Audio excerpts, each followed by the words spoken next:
Hi, in this video I'm going to show you how to add trusted connection on Roblox. So simply at first open your Roblox and showing it to connection option. Press on to plus option, click on to connection option. As you can see, showing it to my QR option. Just press on, then I'm get a QR. So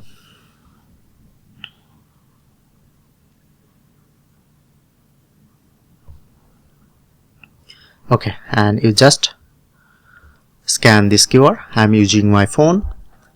Just open my phone camera, just drag this QR and showing it to this link result. Press on to Roblox,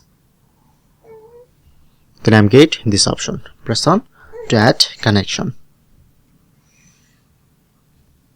Okay, and I'm receive my PC to connection.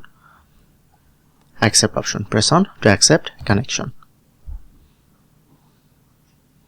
and connection added.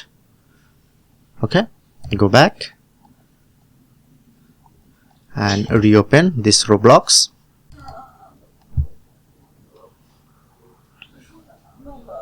And as you can see, now successfully connect this. So that's it.